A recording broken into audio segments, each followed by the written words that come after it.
Archaeologists in London have painstakingly pieced together thousands of fragments of an ancient Roman fresco that has not been seen for 1,800 years.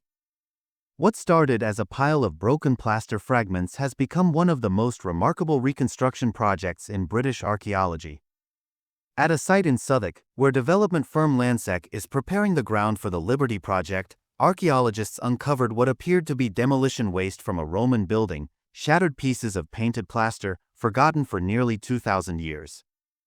It wasn't until senior building materials specialist Hanley from the Museum of London Archaeology, MOLA, began the painstaking process of sorting and reassembling the pieces that the true significance of the discovery came to light: a massive collection of Roman frescoes, carefully reconstructed from thousands of jumbled fragments. "This has been a once-in-a-lifetime moment," said Hanley, who has spent months methodically examining and aligning each piece. "It was like solving the world's most difficult jigsaw puzzle, with no box, missing edges, and pieces from multiple images mixed together." Originally dumped in a large pit during Roman demolition works around AD 200, the fragments were a chaotic mix from at least 20 walls of a once grand Roman building. Their painted surfaces were so delicate that every attempt to fit two pieces together carried the risk of irreversible damage. To minimize error, Lee and the team employed advanced lighting techniques and digital mapping, relying on minute details, paint texture, brush strokes, and pigment types to guide their reconstructions. Only then did shapes and figures begin to re-emerge: vivid yellow panels, elegant candelabras, white birds, fruit, and stringed instruments known as lyres. As the puzzle came together, surprises emerged. Among the fragments was a tabula ansata, a decorative Roman frame, containing the Latin word fecit, has made this, marking what is believed to be the first known artist's signature ever discovered in Roman Britain. Unfortunately, the piece with the artist's actual name is still missing.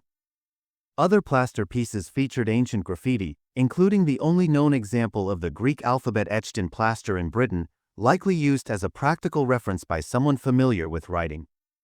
One fragment even shows a sketch of a crying woman, possibly dating to the Flavian dynasty, while another reveals the geometric guidelines for a flower design that was never painted. "These faint lines and inscriptions offer an intimate look into the process," said Lee.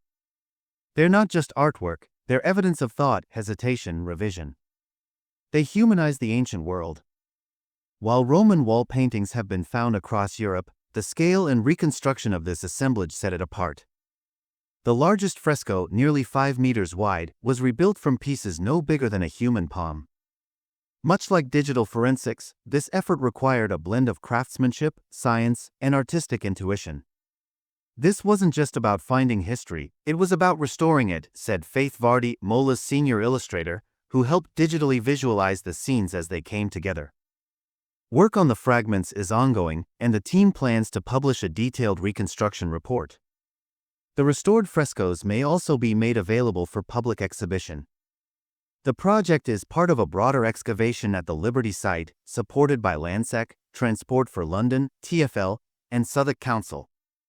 As more pieces are carefully analyzed and assembled, the project serves as a rare reminder that archaeology is not just about what we find, but how we rebuild the past from what remains.